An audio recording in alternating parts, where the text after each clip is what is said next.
Asia जो कि दुनिया का सबसे बड़ा पाम उत्पादक देश है, पाम प्रोड्यूसर है, वो सीपीओ और उसके डेरिवेटिव पर इंपोर्ट ड्यूटी घटाने पर विचार कर रहा है। इसकी संभावना है कि शायद इंडोनेशिया क्रूड पाम तेल और उसके डेरिवेटिव पे एक्सपोर्ट ड्यूटी घटा दे, इस तरह की चर्चा चल रही है।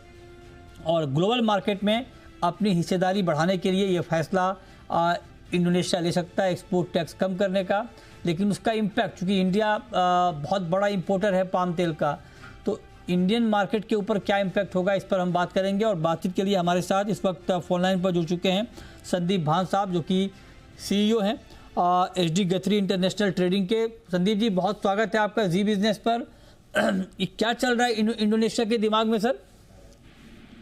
Thank you for having me नतीजे जी। आज क्या हुआ, आज सवेरे तो सबसे पहले इंडोनेशिया की तरफ से ये मैसेज आ गया कि उनके जो प्रेसिडेंट इलेक्ट है, उन्होंने ये धारणा व्यक्त करी है कि वो B50 देखना चाहते हैं नेक्स्ट ईयर, उसका B50 का इम्प्लीमेंट होना है। अच्छा। पिछले हफ्ते B40 की बात चल रही थी कि B40 को 1 जनवरी से लागू करा जाएगा। अब इन्होंने बोला है कि उसकी जगह वो B50 प्रेफर करेंगे। अच्छा। उससे मार्केट में वो जबरदस्त हलचल मच गया और आज सवेरे अगर आप देखेंगे तो BMD ने बड़ी जबरदस्त रैली करी। चाइनीज फंड्स, चाइना का जो लोकल डालियन एक्सचेंज है, वहां पे भी जबरदस्त तेजी आई। फंड्स ने जबरदस्त उसको मार्केट को खरीदा। फिर क्लोज टू आफ्टरनून आवर्स में वहां से मीडिया के थ्रू न्यूज आ गई कि इंडोनेशिया की मिनिस्ट्री के किसी ऑफिशियल ने बताया है कि ये देख रहे हैं कि सीपीओ पे ये एक्सपोर्ट लेवी कम करी जाएगी और रिलेटेड डेरिवेटिव प्रोडक्ट्स पे, क्योंकि भारत के लिए अभी न्यूज के हिसाब से बड़ी अच्छी बात है। इससे सीपीओ, इनका कहना है कि सीपीओ कॉम्पिटिटिव करना है ग्लोबल मार्केट्स के लिए, तो वो भारत के लिए बहुत ज्यादा अच्छी न्यूज। अच्छा, इंडिया के लिए अच्छी न्यूज़ है। अगर इंडोनेशिया सीपीओ पर ड्यूटी कम करता है तो भारत के लिए इंपोर्ट और सस्ता हो जाएगा। तो सर क्या फिर इंडिया, और क्योंकि अभी तो इंपोर्ट से परेशान है लोग यहाँ पे, इंडस्ट्री वाले। नहीं सर, इंपोर्ट सस्ता नहीं होगा, फिर अवेलेबिलिटी बढ़ जाएगी। अच्छा, सस्ता नहीं होगा ड्यूटी घटाने से? सस्ता नहीं होगा, सीपीओ की अवेलेबिलिटी बढ़ जाएगी। अभी ये भी देखना पड़ेगा वो किस परसेंटेज से कितना कम करेंगे, वो सारी पूरी एनालिसिस करनी पड़ेगी, क्योंकि लोकल रिफाइनर्स जो इंडोनेशिया में भी बहुत रिफाइनिंग कैपेसिटी बहुत ज्यादा है, उनको भी सीपीओ चाहिए। अच्छा। जैसा कि नंबर कितने परसेंटेज से कम करते हैं, फिर लोकल मार्केट का क्या इम्पैक्ट आएगा, कितना कॉम्पिटिटिव रहेगा सीपीओ एक्सपोर्ट करना, वो सारा देखना पड़ेगा। Okay. On face value India के लिए अच्छी न्यूज है कि सीपीओ की सप्लाई चेन बढ़ सकती है। लेकिन अभी तो सीपीओ की सप्लाई चाहिए नहीं ना सर यहाँ पे इंडस्ट्री वालों को, ये लोग परेशान हैं इंपोर्ट से।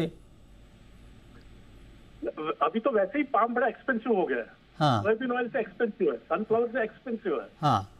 आज की तारीख में पाम तो ऑलरेडी इतना एक्सपेंसिव कर दिया है। ओके। तो नहीं, लेकिन मैं ये बात जानना चाहता हूँ, पाम आज जैसे इंडियन इंपोर्टर्स आज पाम को प्रेफर नहीं कर रहे। नहीं, यही कह रहा हूँ आपको, क्योंकि यहाँ पर जब हमारी इंडस्ट्री वालों से बात होती है तो वो तो कह रहे हैं कि ड्यूटी बढ़ानी चाहिए क्योंकि बहुत ज़्यादा इंपोर्ट हो रहा है, इंडिया डंपिंग ग्राउंड बन गया है और उससे फार्मर को नुकसान हो रहा है। तो ये लोग तो इंपोर्ट में कर्व करने की बात कर रहे हैं, लेकिन आप कह रहे हैं कि चूंकि सप्लाई बहुत बढ़ जाएगी इंडिया के लिए और पाम मौजूद हो जाएंगे, तो इससे तो और सप्लाई बढ़ जाएगी इंडिया में पाम की।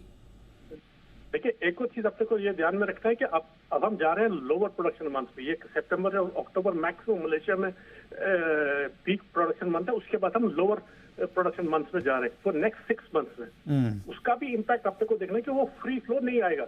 और दूसरा, जैसा मलेशिया में अभी स्टॉक सिचुएशन बड़ी उतनी ज्यादा बड़ी नहीं है। हमारे पास खाली 1.73 मिलियन टन स्टॉक्स है।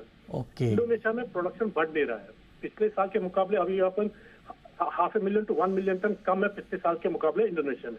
तो इसलिए ऐसा कोई यहाँ पे उतना ये नहीं कि जबरदस्त सप्लाई बढ़ जाएगी, क्योंकि स्टॉक सिचुएशन और आने वाले महीनों में प्रोडक्शन कम होने को देखते हुए ऐसा कोई ज्यादा प्रेशर यहाँ से रहेगा नहीं। अच्छा, अब एक सवाल बहुत महत्वपूर्ण है संदीप जी, कि इंडोनेशिया अगर एक्सपोर्ट टैक्स कम करता है, घटाता है, तो मलेशिया के एक्सपोर्ट पर क्या फर्क पड़ेगा?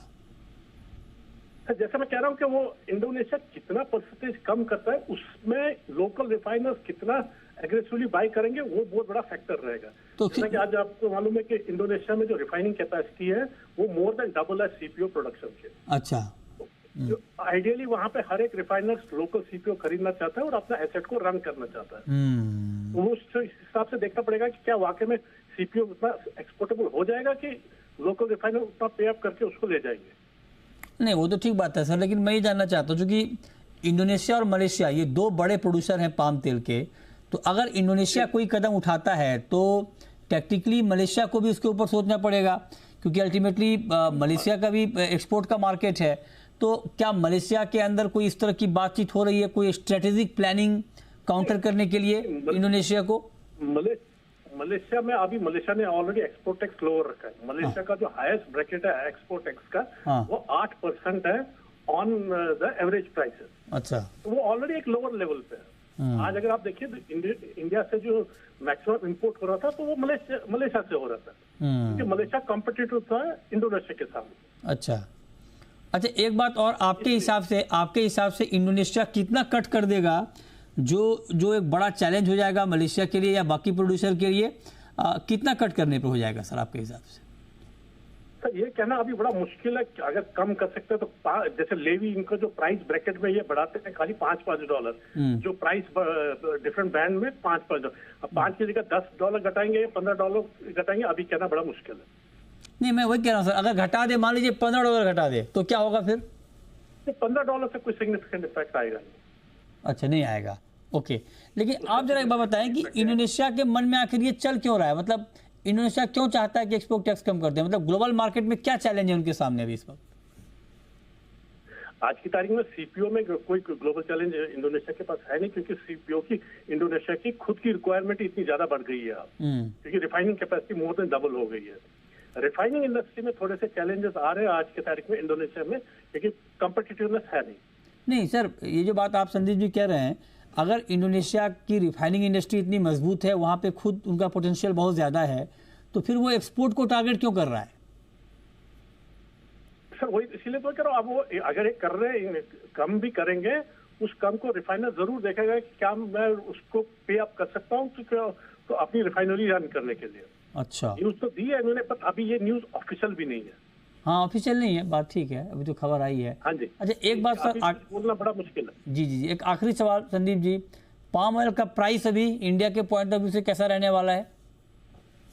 तो अभी जैसा ये न्यूज जैसे आती रही, इसके ऊपर रिएक्ट करता है, इससे थोड़ी सी वोलेटिलिटी बढ़ती है। अगर ये न्यूज बेस्ड काम ऊपर नीचे ना हो तो वी आर एट इट्स मतलब टॉप एंड पे चल रहे हैं। ठीक बात है। बहुत शुक्रिया सर आपका हमारे साथ जुड़ने के लिए और इस खबर पर बहुत ही डिटेल में बात करने के लिए, बताने के लिए कि इसको लेकर क्या प्लानिंग चल रही है।